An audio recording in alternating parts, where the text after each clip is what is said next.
आदाब, मैं हूं मुमताज आलम रिजवी और मैं बात करूंगा लाल किले में हुए बम धमाके की।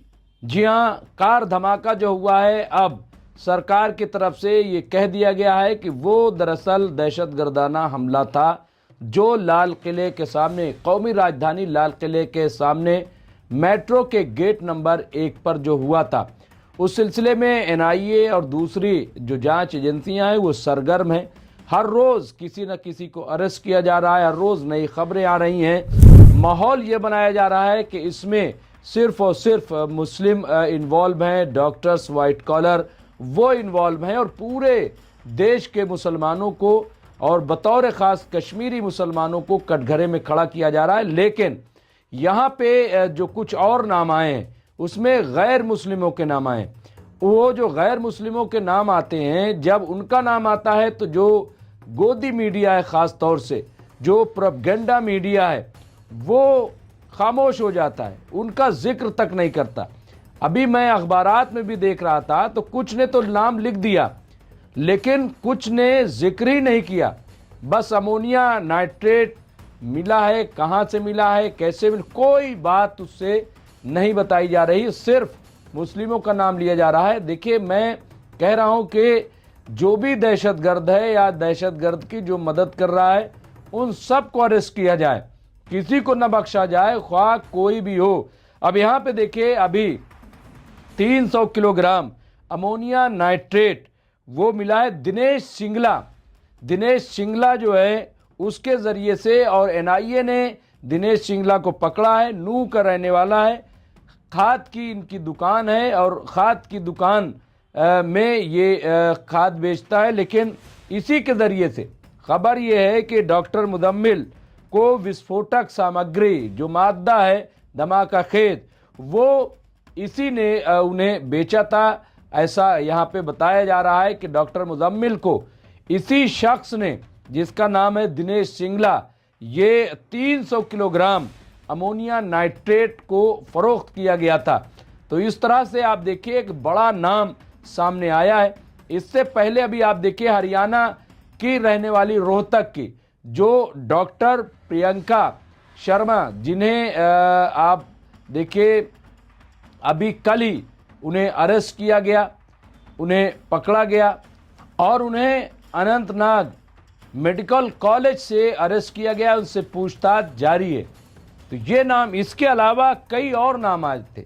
देवेंद्र का नाम आया था, सोनू का नाम आया था, शोभित और वीरेंद्र, और 2 लोग इनमें से जो हापुड़ के थे, तो उन सब का नाम इसमें शामिल किया गया था। तो सवाल ये है कि अगर जब हम बात करते हैं आतंकवाद के खिलाफ जब हम मुहिम चलाने की बात करते हैं, तो फिर वन साइडेड क्यों हमारा मीडिया हो जाता है, वन साइडेड ये फिरका परस्त ताकतें क्यों हो जाती हैं। जब हमें आतंकवाद के खिलाफ लड़ना है तो फिर आतंकवादियों के खिलाफ, चाहे वो जो भी हो, हिंदू हो, मुसलमान हो, सिख हो, ईसाई हो, जो भी है, उन सब के खिलाफ आखिर मुत्तहिदा आवाज क्यों नहीं उठती।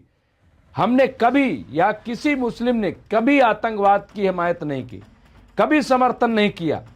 जब पुलवामा हुआ तब पूरा देश हुकूमत के साथ खड़ा था। आप उस दौर के कटिंग देख लीजिए, हुकूमत के बयानात देख लीजिए। इसी तरीके से जब पहलगाम हुआ तब भी पूरा देश जो है वो भारत सरकार और भारत के साथ खड़ा रहा। अभी जब लाल किले के सामने कार बम धमाका हुआ तब भी पूरा देश, जिसमें मुसलमान भी शामिल है, कश्मीरी मुसलमान भी शामिल है, पूरी तरह से भारत और भारत सरकार के साथ खड़ा है कि दहशतगर्दी के खिलाफ कार्रवाई की जाए। लेकिन ऐसे कैसे कार्रवाई होगी कि एक तबके को उछाला जाए। मैं बार बार कह रहा हूं, ये बिल्कुल गलत है। जो भी आतंकवादी है, जो भी इस मुहिम में, इस साजिश में शामिल है, उन सब के खिलाफ कार्रवाई होनी चाहिए। लेकिन कई बार ऐसा हम देखते हैं कि जब गैर मुस्लिमों का नाम आता है तो मीडिया उसे दबा देती है, मीडिया उनका जिक्र नहीं करती। लेकिन मुस्लिम का नाम आ जाए तो चीखेगी, चिल्लाएगी। आखिर क्यों ये डिवीजन किया जा रहा है, क्यों ये फर्क किया जा रहा है? क्या इससे आप समझ रहे हैं कि देश का विकास होगा? क्या इससे समझ रहे हैं कि मुल्क का माहौल अच्छा होगा? क्या इससे आप समझ रहे हैं कि आतंकवाद खत्म हो जाएगा? बिल्कुल नहीं खत्म होगा। कई बार मुझे लगता है जब इस तरह की हरकतें कुछ लोग करते हैं तो लगता है कि जैसे पाकिस्तान के एजेंडे पर कुछ लोग यहाँ काम कर रहे हैं, क्योंकि पाकिस्तान ही चाहता है कि देश में अफरा तफरी रहे, यहाँ हिंदू मुस्लिम होता रहे और उसका वो फायदा उठाए। इसलिए मेरे ख्याल से ये जो नाम आया है दिनेश सिंगला का, या जो बाकी और नाम आ रहे हैं, इन सब को एक साथ करके देखा जाए। और जो बात दिनेश शर्मा ने, जो देवबंद थाने के इंस्पेक्टर जिन्हें लाइन हाजिर किया गया, उनकी बात पर भी यकीन किया जाए। उन्होंने जो बात कही थी कि ऐसा नहीं है कि मुसलमान ही जो है वो आतंकवादी है, क्योंकि ये नैरेटिव चलाया जा रहा है, ऐसे बयानात सामने आ रहे हैं। लेकिन खुल्लम खुल्ला जो लोग आतंकवाद फैलाने की बात कर रहे हैं, आप देखिए कि 6 दिसंबर आने वाला है, 6 दिसंबर। लेकिन देवकी नंदन ठाकुर वो एक प्रोग्राम में क्या कह रहे हैं, खुल्लम खुल्ला ये कह रहे हैं कि जिस तरह से 6 दिसंबर 1992 को हमने फतेह हासिल की थी, हमने अयोध्या में जा कर के और मंदिर हासिल किया था, अब मथुरा चलो, उठाओ वहां चलो मथुरा।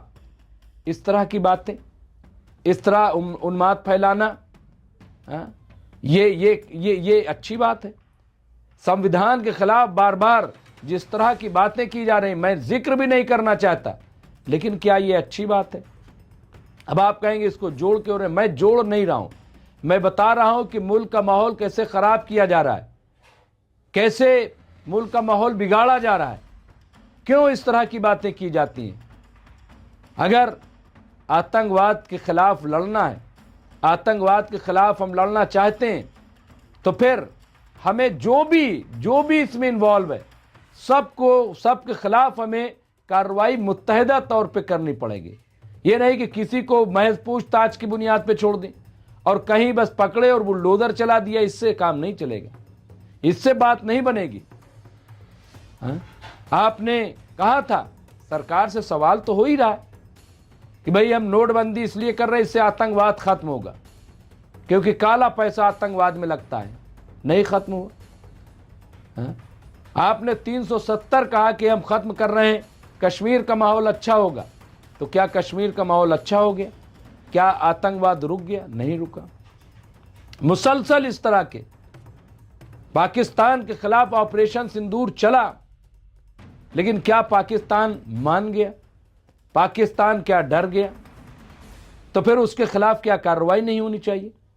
और इस सब की जड़ पाकिस्तान है, इसमें दो राय नहीं है।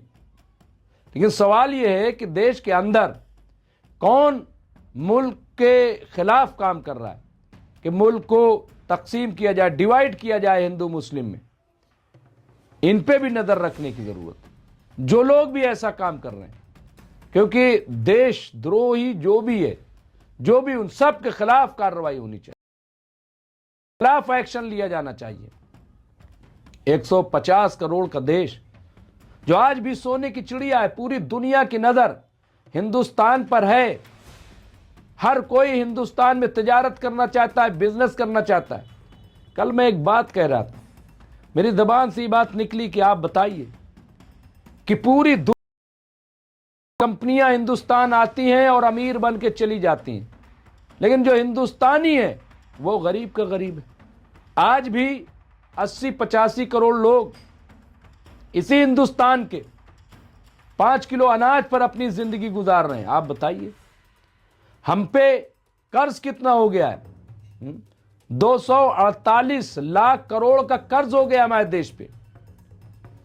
कौन जिम्मेदार है? सोना हमारा बिक रहा है, कौन जिम्मेदार है?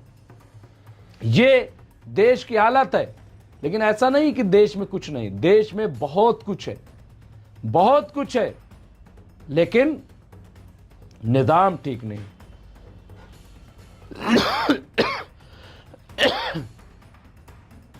लेकिन सिस्टम ठीक नहीं है, सिस्टम को ठीक करना पड़ेगा। और सिस्टम तभी ठीक होगा कि जब बगैर भेदभाव के, बगैर मजहबी चपकलिश के कार्रवाई की जाएगी, काम किया जाएगा, देश बहुत ग्रो करेगा, देश विश्व गुरु बनेगा। लेकिन ऐसे नहीं बनेगा जिस तरह का निज़ाम इस वक्त कायम किया जा रहा है। इसके लिए मुत्तहिदा तौर पे कार्रवाई होनी चाहिए। जो भी आतंकवादी हैं उनके खिलाफ कार्रवाई हो, जीरो टॉलरेंस आतंकवाद के खिलाफ होना चाहिए। बहरहाल जो भी होगा इस सिलसिले में और भी अपडेट हम आपको अपडेट करते रहेंगे। देखते रहिए एमएमसी न्यूज़ इंडिया। बहुत बहुत शुक्रिया।